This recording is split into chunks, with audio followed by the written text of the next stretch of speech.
with methadone treatment. This was late 70s, early 80s. What did we see? We saw them come to clinic in a medication-free state, which we recommended, demanded. But then they would stop coming, and that was always a bad sign.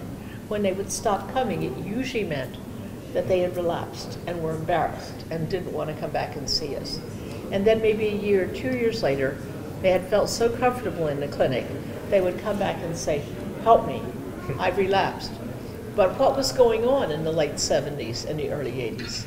The beginning, yet unidentified AIDS epidemic. And these people, these young people, would develop AIDS in huge numbers. And the next paper we reported was showing something that is terribly important. Again, a prospective study of the first 214 patients admitted to Rockefeller, admitted to what then was to become the Bernstein Institute of Beth Israel, to St. Luke's Hospital, part of Columbia, and two other locations, Harlem Hospital and the Roosevelt Hospital, each of which had started treatment programs, small treatment programs, under our direction. We also were able to carry out a one-point-in-time study in 1970 to 73 of 1,435 patients in methadone treatment. We found that constipation, a major problem, goes away in 3 years. Ultimately, the textbooks of pharmacology were changed to say that tolerance develops slowly, but it develops. All the other changes were those commonly seen with opiates, and tolerance developed with time, except in small percentages which in fact reflect the normal population medical problems in US. The only problem that was noted and which continued to persist was increased perspiration or sweating, but we found that that did not impair performance even in the hot sun. We also went on to develop methods to measure methadone levels. Now, I didn't mention it, but in 1964, there was no radioimmunoassay, there was no mass spectrometry, there was no technique to measure levels of anything.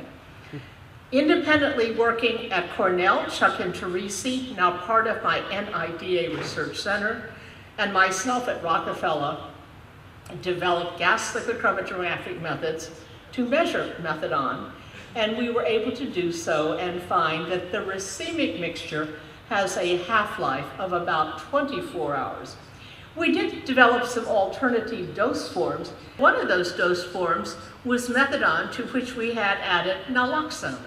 That's reminiscent of the buprenorphine naloxone from today. And in fact, I took the idea that we had used in 70 up to John Lewis at Reckitt Coleman and suggested he add naloxone to buprenorphine, which he did, and it's one of the two forms, and the major form that we recommend in US at this time.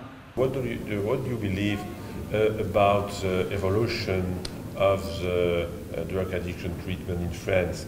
Because we are maybe the alone country who have methadone treatment, but more buprenorphine treatment than the methadone. But without, at the moment, without the Suboxone, because we have a debate in France. Some people told it's no difference injecting Subotex and Suboxone. Well, I think we know that simply isn't the case. There have been 2 or 3 published studies. However, some had the expectation that adding naloxone to buprenorphine would prevent all of the buprenorphine's effects. No. When we were afraid that methadone would be abused parenterally, and we in fact published a paper, which you probably have read, on plasma levels of methadone after methadone alone or methadone buprenorphine, naloxone. And we showed in the naloxone methadone paper that the naloxone in no way took away from the beneficial effects of methadone. Why? Naloxone is rapidly metabolized by the liver in the first passage through the liver. And when you use naloxone in an overdose situation, you have to intravenously inject it. So we knew that naloxone, methadone, did not detract from the methadone effects, but would block any high from intravenous methadone. We were soon to learn that methadone is an extraordinarily boring drug. If it's injected, it binds to plasma proteins, and people given it on a blinded basis don't feel it at all. Methadone reaches the brain very slowly, even after intravenous administration. That the abuse of methadone, which pertained before we started our treatment research and still pertains in a small but real number, was never by the intravenous use in US. It was always oral, and in fact it was used not to get high, but to prevent going into withdrawal while heroin was being sought, or after our research became well known, to self-maintain. Buprenorphine, not so. If it's injected, one does get a high. But if one puts in naloxone, but it blocks the first 15 to 30 minutes, the high. It doesn't block the effects after that, but it blocks that first period. It has zero downside, zero unfortunate effects when given sublingually, which is the intended route of administration. I actually know of no instance where one should use buprenorphine naloxone and just do away with buprenorphine alone. One gets away with the abuse liability, but doesn't deter in any way the effectiveness. And these are the plasma levels of methadone at the first 8 hours, and then the lower curve between 20 and 24 hours after the last dose. And you see on the left the pictures I showed you from our earliest paper, and on the right, a pharmacokinetic summary from my lab and that from Interrisi. We know that heroin has a half-life of 3 minutes. Heroin is a prodrug, also developed by Bayer. It is transformed almost immediately to 6-acetylmorphine, which is the first species that binds to the mu-opioid receptor, which we now know. In contrast, methadone, orally available, has a 24-hour half-life for the racemic, and doing stable isotope studies, the Wilkes-Bach technique for putting tritium, a radio label, onto compounds. Well, we didn't get very high specific activity, and as you see here, Vince, working with a grad student, could not show any significant difference. But it was the approach of using separately labeled enantiomers that led 3 years after this initial paper, Simon, Snyder, and Terranius to discover the specific opiate receptor in March 1973. So in 1973, Vince became so concerned, this sounds familiar too, doesn't it, about the failure of society and especially physicians, to accept methadone maintenance treatment.